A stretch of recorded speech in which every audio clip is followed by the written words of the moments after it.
What is the creepiest, this can't be real moment you've ever experienced? Story 1.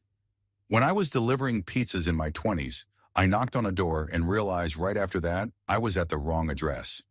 It was on 9th Street Southwest instead of 9th Street Northwest, meaning I was on the complete opposite side of town.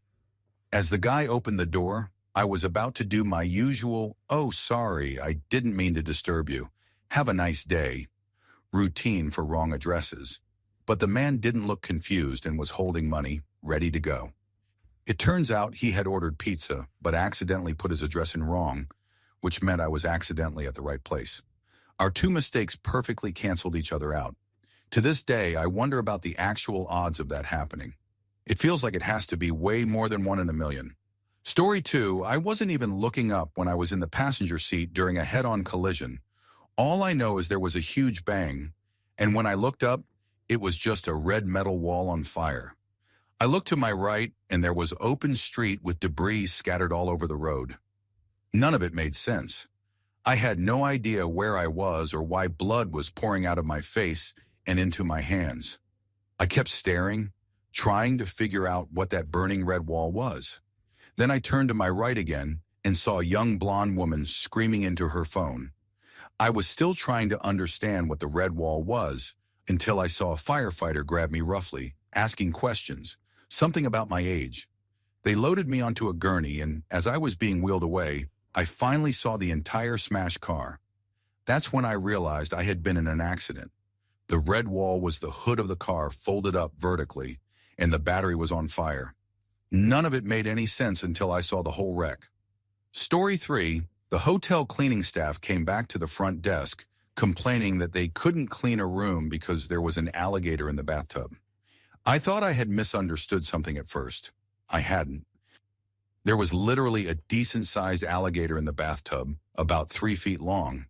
Not big enough to kill anyone, but definitely big enough that no one wanted to go back in there. It turned out the guest was the animal guy for a magic show. The real shock was when he came back from the set that day, and after asking why his room hadn't been cleaned, told us to our faces that there were no animals in his room, now or ever. He stuck to that story through an increasingly baffling and angry conversation, so confidently that even I started to doubt reality itself. This continued throughout his weeks-long stay. Housekeeping resorted to taking pictures of whatever weird exotic animal he had in there, but he still denied it. At one point, he claimed his assistant had been in the room all day, so it was perfectly safe, even though no one was there. He'd be practically foaming at the mouth with anger, insisting there were no animals.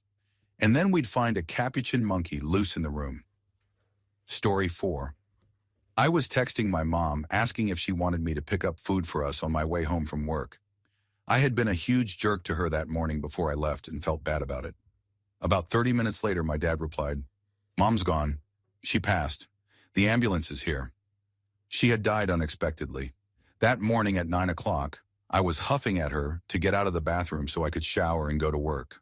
By the time my shift was almost over, she was gone. I remember walking in a daze, running straight into my boss and choking on my words. I don't remember driving home or what anyone said when I got there. She was inside covered with a cloth, and all I could see were her feet sticking out. I kept thinking this was some kind of sick joke or a bad dream. She was only 54, and I was 23. I hadn't expected to lose a parent at all, much less on a random Tuesday in October. It still feels surreal, her death, planning her funeral, driving up to Toronto to pick out a casket, the entire year that followed. But the scariest part is that I don't remember what she sounded like or what she looked like anymore. She hated having her picture taken, and I think my way of coping with the sudden trauma was to forget what it was like living with her. My entire childhood, teen years, and early adulthood now feel like I'm watching a movie about someone else's life when she was alive. Grief is strange, and that feeling of, my world has ended, but everyone else is still going to work and paying bills, is impossible to explain. Story 5. Years ago, I used to take side jobs for extra money. Painting, handyman work, building decks, things like that. One time I had a side job painting a water tower about 30 feet tall and 10 feet in diameter. I had a buddy and his son helping me so they could earn some extra cash too. It was a Sunday morning in spring, and the weather in North Texas can be insane. You can literally get all 4 seasons in a single day. It started off warm and sunny, but I noticed a dark cloud in the distance. The wind picked up, the temperature dropped, and soon a few raindrops started falling. Then came the gusts.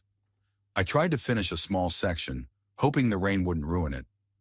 By that time it was really windy, and I was about 15 feet up on a ladder. I decided to climb down, but a huge gust hit me out of nowhere. The ladder lifted off the ground for a moment. It was an extra-wide extension ladder, so I managed to turn around on it, thinking I might have to jump off. As it started to tip over, I basically ran down it. My weight, the angle, and the speed of the fall all lined up perfectly. I literally ran down a falling ladder and hit the ground just as it did. My buddy's son yelled, "Holy crap, that was some Jackie Chan stuff." I'm just an average guy, marginally athletic, early 30s, nothing special, and it was pure luck. In another universe, I fell off and broke my neck, but that day science and physics were definitely on my side. Story 6, I'm a defense attorney. Last year, I second-chaired a week-long murder trial. I handled the expert witnesses, directing our own expert and cross-examining the prosecutions. My co-worker took the lead on the opening and closing arguments and handled the lay witnesses. We thought we had a strong case, and my coworker did an incredible job, especially during closing. Without getting too deep into the details, it was a bar fight gone wrong. A man stumbled into a crowd, completely wasted, shoving people and yelling racial slurs. One thing led to another, and he got into a fight with a large group outside the bar. Maybe 10 to 30 people involved. My client, a tall, heavy-set black woman, was accused of kicking the victim in the head while he was down, which they claimed caused his death.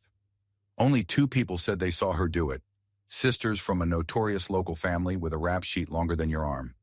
One of them, a small blonde woman, was caught on video bragging that she had kicked the guy 3 times in the head and even acted it out. On the stand, she admitted that she lied and she lied and she lied to the police. We also had a witness in an apartment above the scene who said she saw what looked like a short white man kicking the victim after the fight was over. She even said she assumed it had to be a man because no woman could be that vicious. The jury deliberated for hours. Finally, around 9 o'clock that night, the verdict came back, guilty on all counts. My client just kept saying, "No, no, no, no, no." Her mom was sobbing behind me in the gallery. My co-counsel looked shattered. I'd never seen him that way before or since. He was completely spent, but we still had to go through the sentencing phase, which the jury would also decide. I had never done that before. I'd never even seen it done. He asked me to take over, and I could tell that even though I had no idea what I was doing, I was still in better shape than he was. Then the clerk and judge found an error in the verdict form, so the jury had to go back and deliberate again. For 30 or 40 minutes, we waited, hoping maybe they had made a mistake. When they returned, they confirmed it again. Guilty on all counts. My client and her family had to hear that twice in less than an hour. Somehow, even though every instinct told me it was a nightmare I needed to wake up from, my head spinning, the room sweltering, my tie choking me, and every nerve screaming to just walk out, I pulled myself together for sentencing. I gave a closing argument completely off the top of my head, with no preparation, just speaking from the heart and drawing from the emotional testimony her family had given. It was after 10:30 at night. We were all drained, but when the jury returned, they gave the minimum sentence possible for the murder charge. It was the only victory we had, but it's something I'll never forget. That night felt like one long panic dream where I was waiting to wake up. Only this time, I didn't. It just kept going, and it kept getting worse. I'll go to my grave knowing that woman was wronged. Story 7, I was assisting in an organ donation when I witnessed the moment a young woman's heart was lifted out of her chest, carried across the operating room, carefully packed into a transport chamber, and then sprinted out of the room by the courier.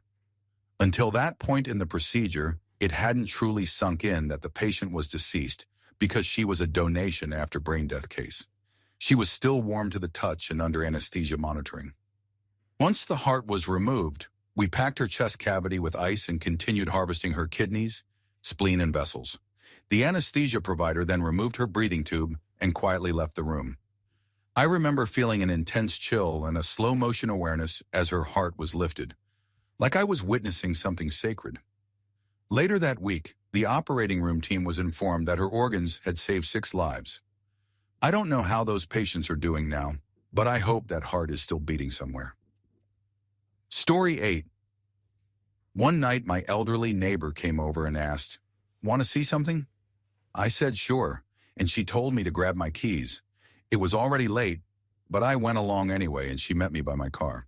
She gave me directions to a farm with a fenced area that held around 80 to 100 cows. We stood outside the fence, and she kept glancing at her watch. At that point, I honestly thought I was about to be murdered. But what happened next, I still can't explain. One by one, all the cows knelt down, every single one. They stayed that way for about a minute or two, then stood up and wandered around like nothing had happened. My neighbor silently got back into the car, and after I finally picked my jaw up, I followed. We drove home in complete silence. When we pulled into the driveway, I asked her what the hell I had just seen. She made a motion like zipping her lips and tossing away the key. I went back to that farm several times afterward, but I never saw anything unusual again. I even talked to one of the farm employees, probably sounding like a complete lunatic asking about kneeling cows, but she refused to acknowledge anything. This was over 25 years ago, and I still think about it. Story 9. In the year 2010 or 2011, my wife and I were driving back home from a professional tennis tournament in Miami to Lakeland, which is between Tampa and Orlando. The tournament ended late, so we started the 4-hour drive around midnight. We took rural Route 27, which passes through several small towns known for their speed traps. Back then, the speed limit dropped from 55 to 35 miles per hour as you entered each town. My radar detector would go off right at the speed limit sign in nearly 75% of those towns. At one town, I can't remember which, there was only one traffic light. It turned yellow as I approached, and I would have had to speed up to beat it, but I got suspicious and slowed down. Sure enough, I was hit with radar. It was strange because there was no other traffic to trigger the light. I looked around and spotted a police car parked near one of the buildings. I sat at the red light, waiting for it to turn yellow the other way, but it never did. It went from green to red, then straight back to green for me. The officer was controlling the light manually. I had thought the timing was a little too perfect at first, but when it skipped the yellow light entirely on the other side, that confirmed it. The cop was literally operating the light to catch people. Story 10. When my country experienced a massive earthquake that took many lives, I had a newborn baby and a 3-year-old child. I was at my parents' house alone when the quake hit. My dad had old carpentry tools, bricks, and other heavy items on shelves in the lounge above me. They all came crashing down during the violent shaking.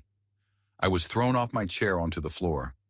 My daughter was in her bouncer beneath me, and I crawled over to pull my son from the other side of the room where he had been playing with his toy cars until the shaking finally stopped. As soon as the ground settled, I picked up my son, carried the bouncer, and ran outside into the street. Alarms were blaring. People were screaming and running. Cars were speeding past. Total chaos. Oddly enough, a man walked calmly by, reading a book as if nothing had happened. My neighbor took me into her undamaged home until my mom arrived, and we waited there for several hours until my dad got back from work. Traffic had been terrible for obvious reasons, and he came home to assess the structural damage since he was a builder. The house was still standing, but declared a total loss by insurance. The most surreal part was that my dad had taken a photo of the lounge later that day. In the picture, the spot where I had been sitting was covered in fallen tools.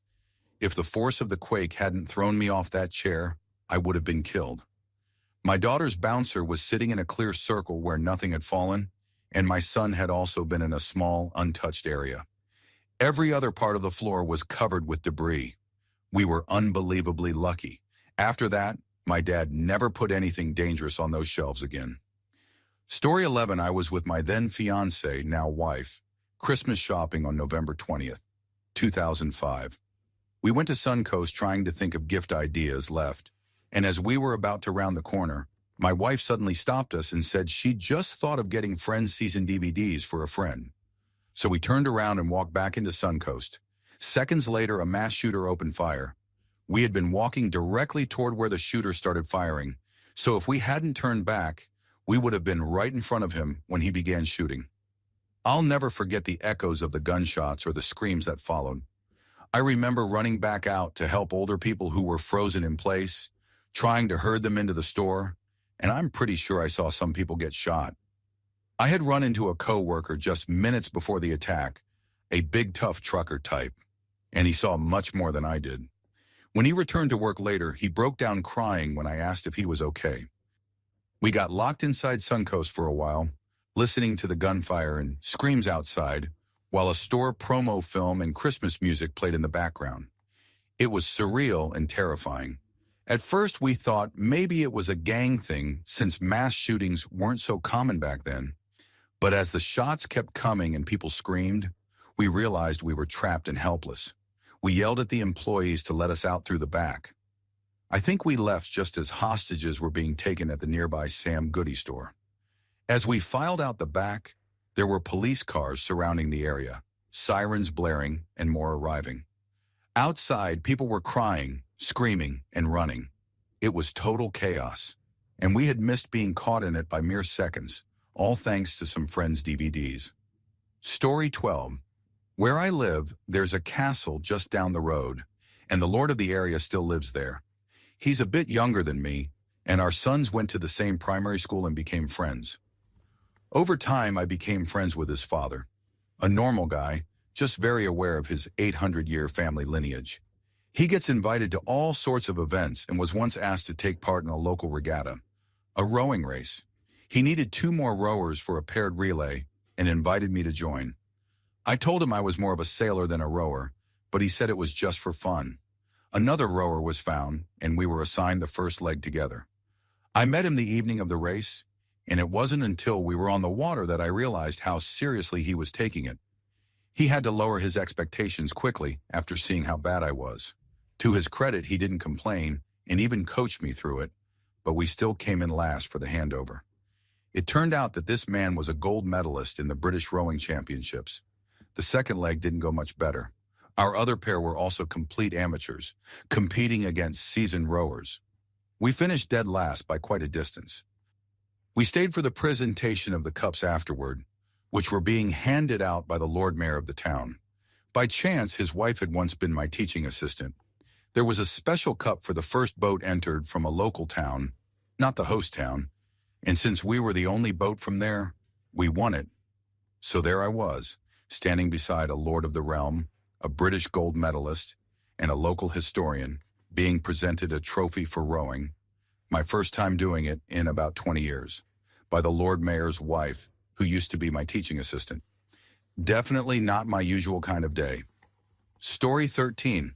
One night around 2 in the morning, I dropped about 150 micrograms of acid on the beach. I was sitting on a sand dune, feeling the warm ocean breeze and completely at peace with the universe, when suddenly about 30 people came onto the beach, no more than 100 feet away from me. Each of them had one of those $200 lightsabers, the high-quality ones that leave glowing color trails in the air. And they started a full-on lightsaber battle right there. They were running around, shouting catchphrases, laughing, and hitting each other with absolute joy. The whole thing went on for over an hour of light, color, and energy. I sat there in awe. There was no way they could see me. It was dark, and I was tucked into the reeds on my dune, so it felt like a private show made just for me. They must have been part of a Star Wars club from the local university, and they'll never know there was a hidden witness to their incredible performance. But I'll always be grateful for that magical night. Story 14. My mom left my dad shortly after I was born for very legitimate reasons. She knew he had a son from a previous relationship, and she knew both the son's and his mother's names. She was always open about it, and when I turned 27, I finally decided I wanted to talk about it. She was thrilled and pulled out a picture she had kept all these years. A photo of the son, my half-brother, around 2 or 3 years old. Excited that I was finally ready to know more, she tried to find him online by searching his first name and his mother's first name, which almost never works. But this time it did. The result that came up was for a world-famous artist who had been raised by his single mother with that exact name. At 5 in the morning, my mom called me, her voice shaking as she told me she'd found him and who he was. It felt completely surreal. We double-checked everything, the photos, the interviews, the background, and it all matched. He refused to contact us, which honestly hurt, but I managed to find another sibling, not famous this time, with whom I now share a very warm relationship. I still can't help but wonder how many undiscovered siblings I might have out there. Story 15. I was part of a small online gaming clan centered around a specific political ideology. It was a very niche group with maybe 20 to 30 active members at most. One of my closest friends in the clan was from Finland, and they often joked that no other Finn would ever join since most gamers from their country didn't share that political stance. So when another Finnish player finally joined, everyone was thrilled. A few days later, the three of us went on a boss-killing run together while talking in a voice chat. Everything was normal until suddenly both of them made startled noises at the same time. When I asked what happened, they said it was lightning. I thought that was strange since I hadn't heard any thunder or static through my headset, which made me think they must have been very close to each other. Then they started asking questions to figure out where each of them lived. "What city are you in?" "Oh, really? Me too. What district?" They kept narrowing it down, laughing with disbelief each time they found another similarity. Eventually, it got to the point where they realized they weren't just in the same city, not just the same building, and not even just the same floor. They were next-door neighbors. They had been living right beside each other for who knows how long without ever realizing it. It was only through this small, extremely specific online space and a random lightning strike during a gaming session that they discovered they had been neighbors all along. Story 16. When I canceled my wedding, the whole day felt like something out of a movie. The night before, I was consumed with anger, and that same anger carried me into the morning when I made the decision. But it didn't feel like normal anger. It felt like being wrapped in a thick cocoon that separated me from the rest of the world.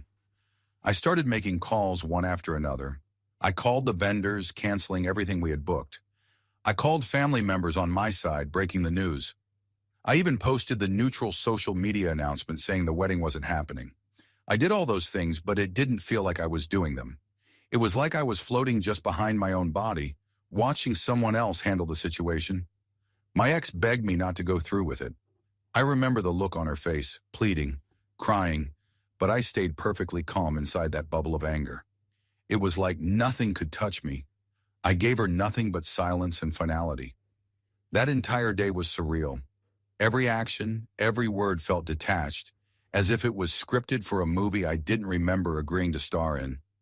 Even now, almost 10 years later, I remember the feeling more than the details. I remember the stillness, the cold clarity, and the overwhelming sense that I wasn't truly there. Like it wasn't real, like someone else had stepped into my life for a few hours to make those impossible decisions for me, and then handed it back when it was too late to undo anything. Story 17. This didn't happen to me personally, but to an old school friend from Wigan who I've known my whole life. She's one of those straightforward, no-nonsense people who would never make something like this up, which makes it all the more unbelievable. Back in the late 1980s, her school organized a big class trip. For expensive trips like that, students had to use a paying-in book where they'd record their installment payments. You'd bring your money to the teacher, who'd sign and date the book each time. My friend's surname is fairly unusual, so her name was clearly written across the front of the little banner brand notebook, the kind issued by the government stationery supplier back then.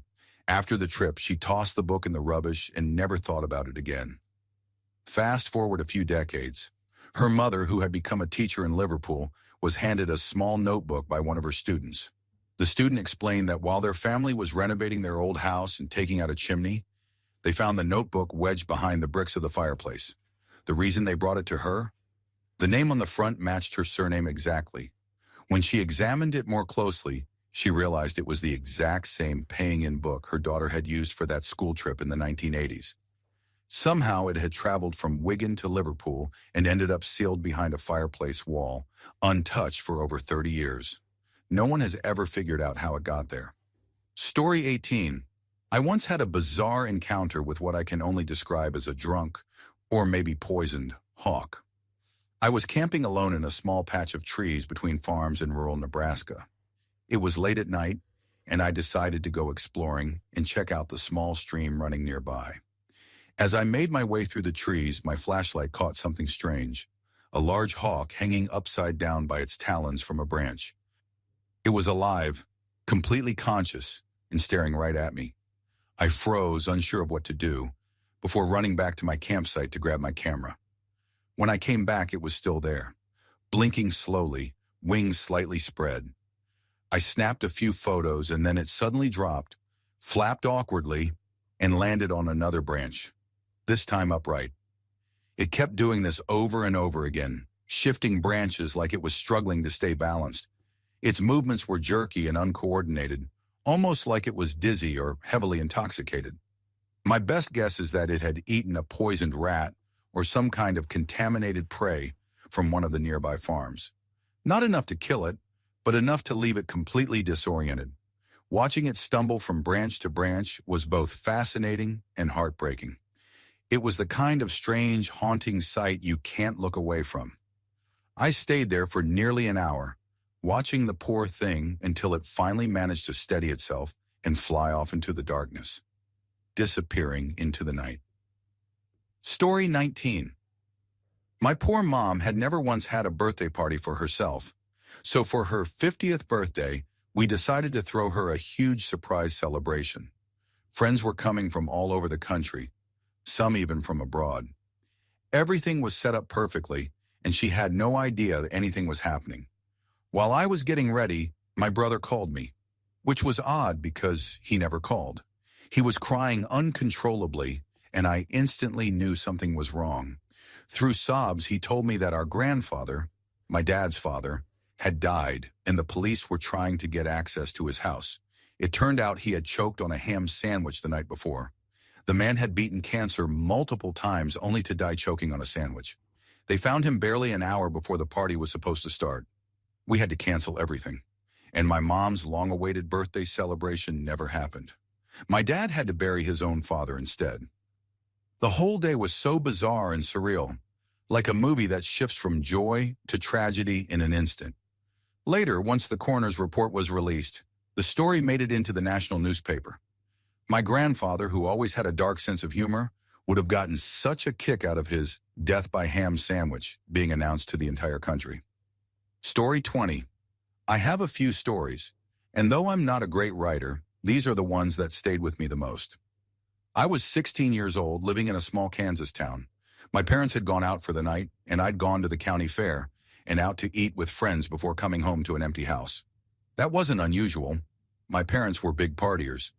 But it felt off because they were supposed to be home, and every single light in the house was on. I felt uneasy but decided to go to bed.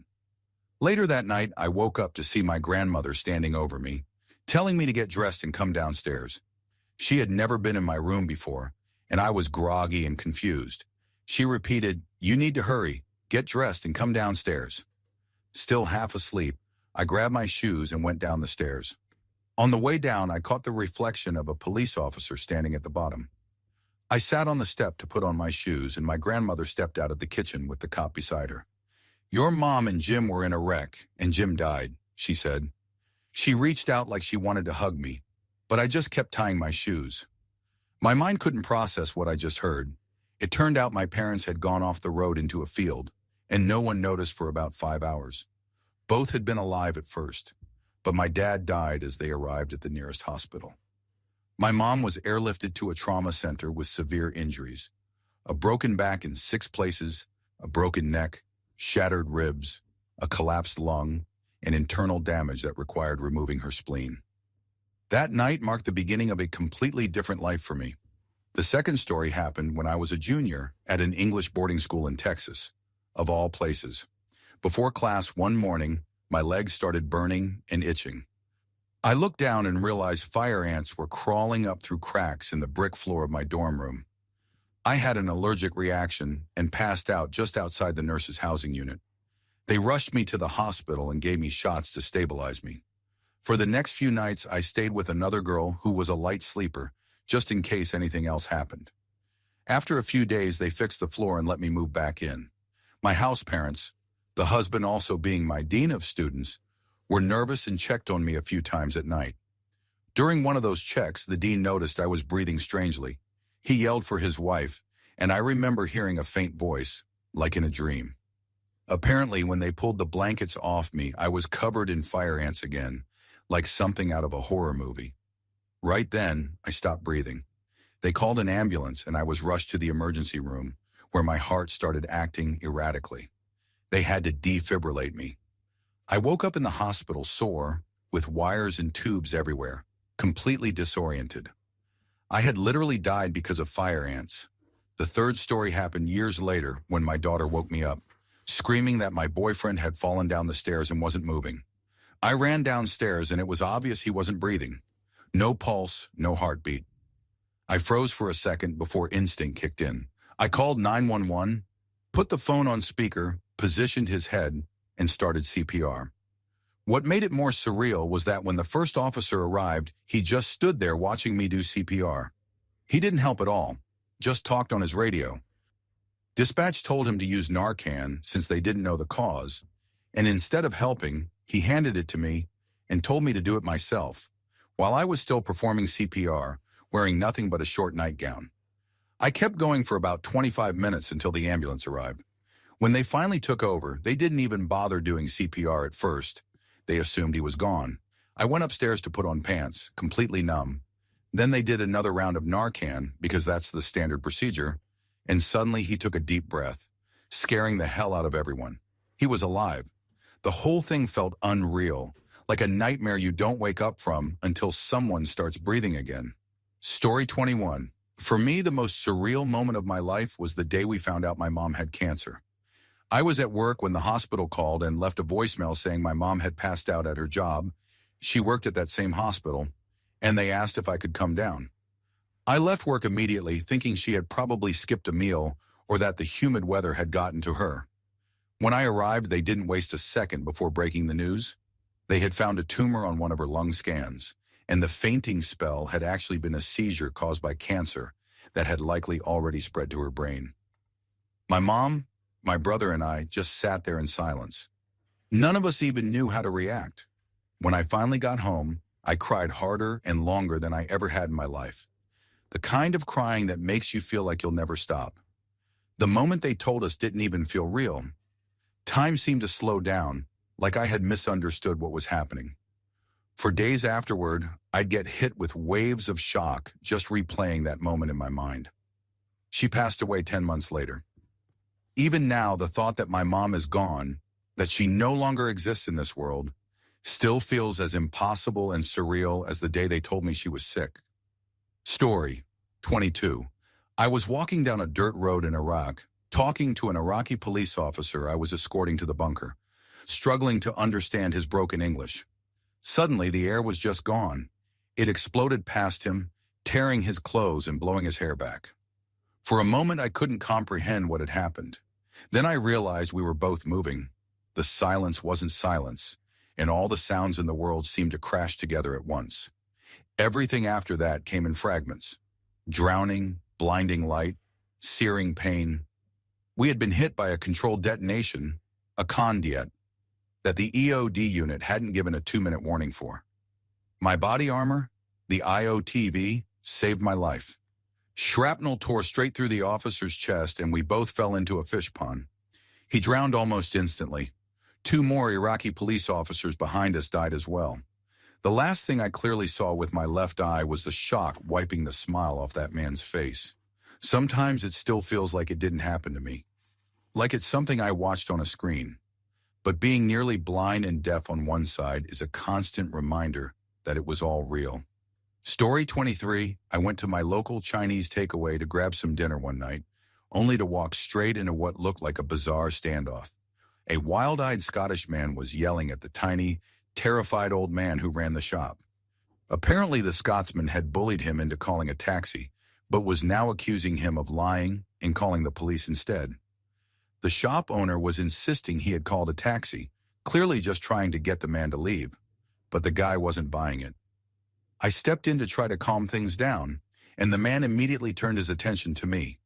He threw a leather pouch of tobacco at me and told me to make him a cigarette. While I was rolling it, he started rambling about being paranoid because he had just escaped from a nearby notorious prison. He then asked if I knew how to deal with police dogs. I said no, and he said, "You wait for them to nearly get you, then grab their back legs and tear the bastards in half." He lit the cigarette I just rolled him, smoked it right there in the takeaway, and kept talking casually about his violent crimes. Finally, a taxi pulled up outside, and without another word, he bolted out the door and jumped in. I had just spent half an hour babysitting a literal escaped convict, and I hadn't even ordered my food yet. When it was over, the old man behind the counter just looked at me, took my order, and acted like nothing had happened. Not even a thank you, or a free bag of prawn crackers, after all that chaos. Story 24. We had a suical patient who needed to be transferred to the secure ward as a precaution after we discovered a SUIC note. The plan was for him to come back later that same day to collect his belongings. Since he had distanced himself from suical thoughts after speaking with us, we didn't think there would be any problem. My colleagues and I went out for a smoke while waiting for him. Because all the terraces were full, we walked into the garden instead. I thought I saw a hedgehog in the bushes and wandered a bit farther, when suddenly in the distance, maybe 200 meters away, I saw the patient walking down a secluded path. A strange feeling hit me hard, and I asked my colleague to come with me to check on him. We both felt uneasy as we made our way through the bushes, and at the very last moment, we found him, about to take his own life in the most remote part of the compound. We stopped him, walked him back to the secure ward, sat with him, and spoke again until he was calm. Then we just stood there afterward, completely stunned, both thinking the same thing. What are the odds? There were so many tiny coincidences. Choosing that path, going for a smoke, me thinking I saw a hedgehog, all of it aligning in exactly the right way to make sure we found him in time. Story 25. It was around 2001, and I had just finished a long, frustrating shift waiting tables at TGI Fridays. All I wanted to do was get home, relax, and eat dinner in front of the TV. When I walked into the apartment, my roommate was already 6 beers deep into a pack of Bud Light. He cracked open his 7th as I dropped onto the couch. He was in a loud, drunk, teasing mood, while I was in no mood at all. He started poking at me and joking around, and I finally snapped. I grabbed the plastic ring from the 6-pack and slammed it down on the floor in anger. But as I swung it, one of the cans flew backward, straight into the front doorway, hitting the wall with a loud thud. My rage instantly faded, replaced by shock at the sound. My roommate and I both froze, then laughed it off and made peace. Later, he told me to look at what I'd done to the wall. When I went over, the beer can was crumpled on the floor but hadn't exploded, even though there were chunks of drywall everywhere. We laughed at how weird it looked, a crushed can that somehow stayed sealed. I went to patch the hole and started pulling away pieces of broken plaster. That's when I saw something metallic inside the wall. Curious, I kept digging and finally pulled it out with a pair of pliers. It was another can, an old 1980s Shasta soda can, perfectly wedged inside the wall. Someone decades earlier had apparently repaired that exact same spot by using the Shasta can as a filler behind the plaster. I couldn't believe it. I had thrown a beer can into the exact same section of wall that someone had already patched up years ago using another can. The odds of that happening must be astronomically low. Story 26.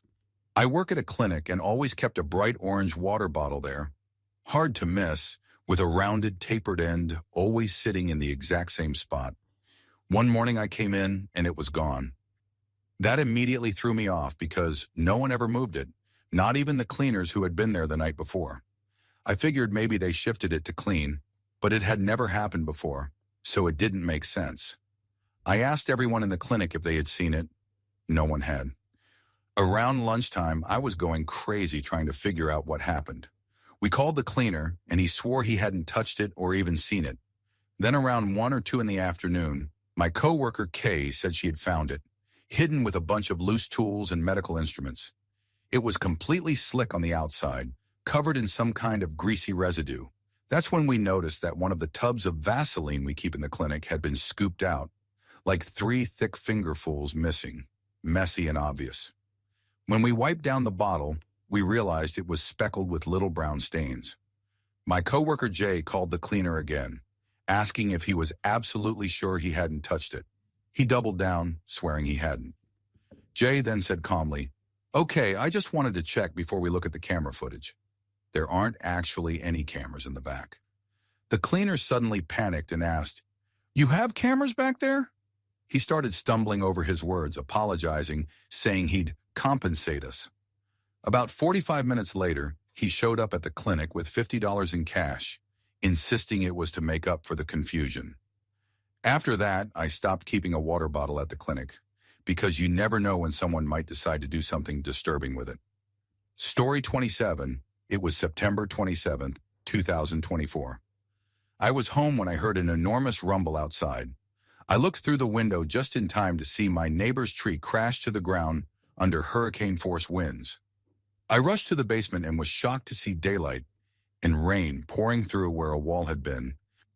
The entire supporting wall of our house had collapsed. My wife grabbed our corgi and we ran for the car, hoping to reach the town's designated shelter. The nearest one was just a mile away, across the river, but as we got closer, we saw the water had risen by dozens of feet. The entire bridge was completely underwater. We turned east, hoping to reach another shelter, but we weren't the only ones trying. Every road was jammed or blocked by fallen trees. Before long, we lost cell service completely. With no options left, we made the difficult decision to return home. After hours of detours and blocked roads, we finally reached what was left of our house. We climbed inside through the damaged entryway into the half of the structure that was still standing. There was no power, only darkness, wind, and rain hammering the walls. We huddled together, the two of us and the dog, in that one intact corner, holding each other and praying that the rest of the house wouldn't come down on us. Story 28. In the early 2000s, I was chatting online through AOL Instant Messenger with my friend Mike, who had a very unusual last name. My name is also uncommon, so it was always easy for us to find each other. We had been messaging casually for about a year. Things like, "See you at Pete's this weekend," or "Are you going to Sarah's thing next week?" or "Can't wait for the barbecue." We talk about weekend plans all the time. One day while chatting, I mentioned his best friend Croffy, and suddenly he had no idea what I was talking about. I thought he was joking, but he seemed genuinely confused. I started asking him other questions, and his frustration grew while mine did too, until after about 30 minutes of back and forth, we both realized we didn't actually know each other at all. We'd never met. We'd been talking to complete strangers for a year, somehow never realizing it. It turned out that when I first added his email address, I had mistyped one letter. Just one. And that mistake led me to another guy named Mike who lived 1,000 miles away in North Dakota. His best friend happened to be close to someone who shared my rare last name. That coincidence alone was weird enough. But what's even stranger is that my last name is so rare that everyone in the U.S. with it descends from the same 4 people who immigrated in the early 1900s, which means I was, at least distantly, related to this random stranger's friend. Our lives were oddly parallel, so much so that our weekend plans always seemed to make sense in both of our worlds. It wasn't until that one slip about Croffy that the illusion broke. We never spoke again after that. Years later, after I moved to Australia, I got emails from another one of his friends saying, "Dude, when did you move to Australia? I just saw you last week." He had Googled my name and found me, the wrong Mike's friend, all over again. Story 29. My wife and I went on a safari in Uganda for our honeymoon. As we were driving toward our lodge in Kabale, where we'd be doing chimp trekking and a primate walk, our guide started talking with us about forest elephants. He mentioned how rare they were to see, and we discussed how their tusks curve inward so they can squeeze through narrow gaps between trees in dense forests. I've always been an animal nerd, so I was sharing what I knew with my wife, who loves animals but isn't quite as obsessive about the details. And then, as if summoned by our conversation, a forest elephant appeared, stepping carefully out from between the trees. We stopped instantly. The elephant hesitated the way they do, lifting one foot and pausing, sizing up the scene. Just then, some idiot came flying down the road in front of us, right between our vehicle and the elephant. My brain screamed, "Slow down, asshole!" The elephant didn't seem fazed, though. He calmly crossed the road in front of us and disappeared into the forest on the other side. Over the next few days, we saw leopards and hyenas, sightings that aren't guaranteed in Uganda, and I swear we spotted nearly every species of monkey the country has to offer. But that single moment when a forest elephant stepped out of the woods right after we'd been talking about them felt like pure magic. Story 30. I was staying in a dorm for a summer program when the fire alarm suddenly went off in the middle of the night. I threw on my shoes and went outside to the designated meeting spot shown on the evacuation map posted on my door. But no one else was there. The dorm was full, so that was immediately weird. I started wondering if I was dreaming, so I went back inside. Nope, the alarm was deafening, far too real for a dream. I checked the map again, confirmed the location, and went back out. Still no one. I began to wonder if I was hallucinating. Then the alarm stopped, but the lights kept flashing, confirming it was real. I ran into another student in the hall who looked just as confused. They said they'd gone to their meeting spot too, also completely empty. We compared our evacuation maps and realized they weren't the same. We decided to head back outside together, following both sets of instructions. Eventually, we found everyone else gathered on the opposite side of the building, at a meeting place that wasn't marked on either of our maps. Apparently, whoever printed the evacuation maps forgot to include all the designated spots. Most embarrassing part? My dad was a firefighter, and there I was, the kid who had been taught from birth never to re-enter a building during a fire alarm, going back inside twice because I was standing alone in the wrong place. Story 31. One rainy evening, my friend and I were driving when we spotted an elderly woman lying on the sidewalk. She had slipped and fallen, drenched from head to toe. We stopped immediately, helped her up, and made sure she wasn't injured. She was shaken but okay, so I offered to give her a ride home. She accepted and began giving me directions as we drove through the rain. A few minutes later, she suddenly said, "Wait, you just passed it." I asked where, and she pointed behind us toward the local cemetery. I laughed nervously, but she insisted. My friend in the back seat gave me the "this can't be real" look as I backed up and turned into the cemetery gates. My heart was pounding. It felt straight out of a horror movie. But it turned out there was nothing supernatural about it. The woman's son was the cemetery caretaker, and they lived in a small house deep inside the property. When we dropped her off, her family was overjoyed. They had been worried sick since the storm started. She forgot a bunch of flowers on the seat, and as I called out to return them, my friend couldn't resist whispering in her most ghostly voice, "Leave them on my grave." I nearly cried laughing on the drive home. Story 32. When I was younger, I went to a concert in Auckland and, like any responsible idiot, bought some party pills from the corner store. They were legal back then. Little capsules filled with BZP, advertised as giving you a mix of euphoria somewhere between ecstasy and a Red Bull overdose. My friends and I each took half a pack, felt nothing for a while, then naturally assumed more was the answer. About 10 minutes later, boom, we were high as satellites, dancing like maniacs and having the time of our lives. Around 5 in the morning, the come down hit hard, dragging insomnia with it. Since I couldn't sleep, I went for a walk. A few hours later, I was sitting on a park bench, still buzzing, when I started seeing rainbow birds and Disney-style castles. Then I noticed an elephant in the bushes, just standing there calmly, trunk swinging like it had errands to run. I thought, okay, I've officially lost it. Then it walked deeper into the trees and vanished. Back at the hotel, I told my mates, and they laughed so hard, saying the pills had clearly fried my brain. But later that day, the news broke. An elephant had escaped the zoo overnight and was hiding in the exact park where I'd been sitting. Turns out I wasn't hallucinating at all. I just accidentally tripped my way into spotting the fugitive before animal control did. Story 33. About 35 years ago, I was working in shipping and receiving for a golf and bowling supply company in Northeast Indiana. It was a gorgeous day, sunny, 75 degrees, so we had the big garage door open. No loading dock, just a massive door leading right outside. I was minding my business when something in the corner of my eye moved. I looked over and saw, of all things, a monkey, maybe 2 feet tall, 10 pounds at most, casually walking across the floor toward a shelf full of bowling balls. It looked right at me, and the only thing that came out of my mouth was, "Monkey!" I was too stunned to think of anything else. I ran up front to the owner's office and told him there was a monkey climbing the shelves that held the 15 and 16-pound bowling balls. He told me to stop screwing around and get back to work.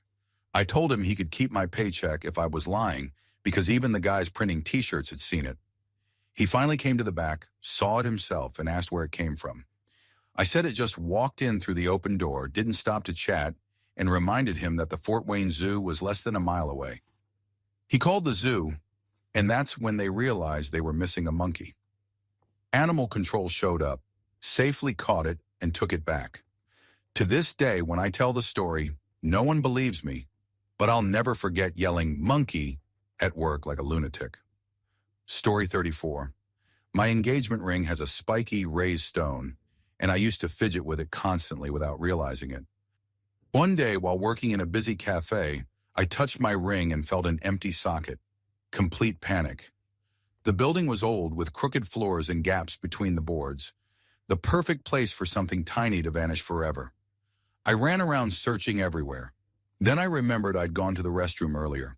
I rushed there, but the stall was occupied, so I waited outside, crouching to scan the floor.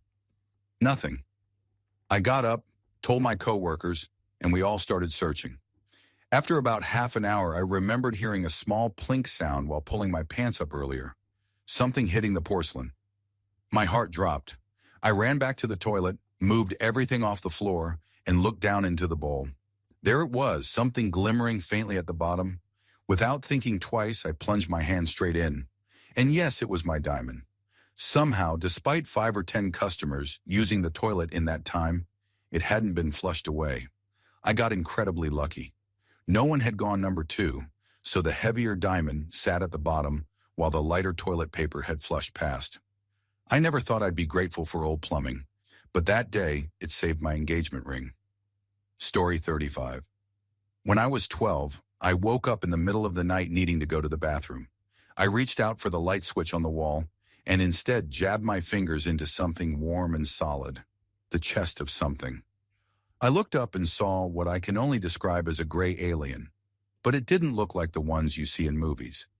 It had smaller eyes with large pupils, not all black like the usual depictions. A smaller head, a flat nose with 2 little holes, and thin lips. I froze in shock for maybe half a second before diving under my blanket, trembling and listening for any sound. Nothing. No footsteps, no breathing, not even the sound of movement. I stayed like that, heart racing, until I finally gathered the courage to look again, and it was gone. I'm a natural skeptic, and I've never been able to explain it.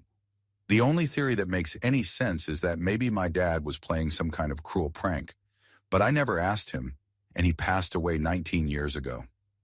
It still haunts me.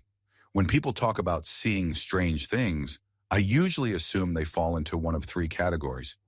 People making things up for attention, people high or mentally unwell, or people who genuinely witness something inexplicable in a small specific moment. If what I saw was real, I have no idea what to believe. I felt it, skin over bone, solid, warm, real. Then it vanished silently, leaving no trace.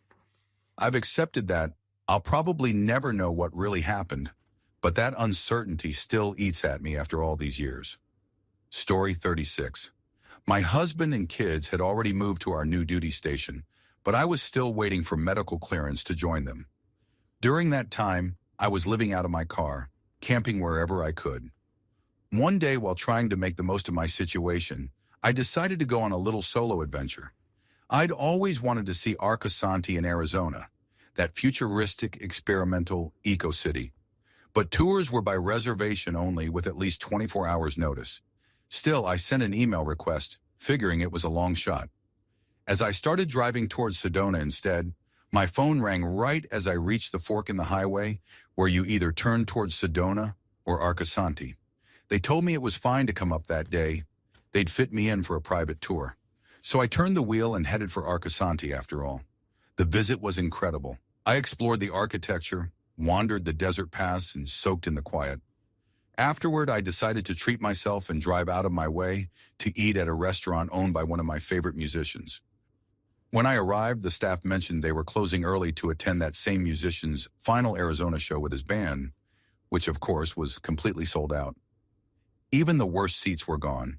I shrugged it off, thinking maybe I could drive near the venue later and listen from the car. On the way there, I stopped at a breathtaking overlook, a valley framed by red desert cliffs, to take a photo. The guy parked next to me struck up small talk. I casually used a lyric from one of that band's songs to describe the view, and his eyes lit up. He was a fan too. Then, as if the universe had arranged it all, he said he had 2 extra tickets because his friends had canceled at the last minute. He offered me one for a third of the original price. That night I stood in a crowd of strangers, watching my favorite band play their final Arizona show. Something that seemed completely impossible just hours before. Every little choice that day had led me there, perfectly aligned. It still feels like one of those rare, magical moments when the universe quietly says, "See, you were meant to be here." Story 37. I had traveled about 200 kilometers by public transport to start a hiking trail, and when I got off the bus in this tiny town, I noticed a man ahead of me who looked exactly like my ex. Same build, same posture. I brushed it off, thinking, no way, that's not possible. A few minutes later, I saw him again about 50 meters ahead, and this time I noticed the woman walking with him. My stomach dropped. It was definitely him. His tall frame, about 1.90 meters, his distinct bald head, the way he moved, the shape of his face, the glasses, and her too with her exact hairstyle, hair color, and even her clothing style. It was uncanny. I wasn't angry, but I wasn't thrilled either, especially since it seemed like they'd planned to hike the same trail. As we caught up to them near a restaurant, I braced myself for the inevitable awkward eye contact. They turned around and I froze. It wasn't them. Not quite. Every detail was just slightly off, the tiniest differences in their faces, but so subtle that it took me a second to realize. They were almost perfect copies. I stood there stunned, my heart still pounding. To this day, I can't explain it. Doppelgangers? Coincidence? Glitch in the Matrix? The only thing I know is that for a brief moment, it truly felt like I was living inside a simulation. Story 38. It was Halloween night a few years ago, and I was driving to a bar with some friends when we witnessed a horrifying car crash right in front of us. A speeding driver slammed into another car from behind, sending it flipping across the road until it landed upside down. I pulled over immediately and called for an ambulance, staying until the first responders arrived. We were shaken but decided to keep going to the bar, trying to calm down over a drink. After about 45 minutes of talking about how surreal it all was, how close we'd been to being in that crash, we decided to head to a friend's apartment instead because the mood was too heavy. Not even 5 minutes after leaving the bar, we approached a roundabout and saw another car coming at insane speed. The driver didn't even slow down. He launched straight over the roundabout and crashed into a nearby business. The place was closed, thankfully. Once again, we stopped and called for help. It felt unreal. 2 serious crashes within less than 75 minutes, both right in front of us. I was driving the third car in line both times.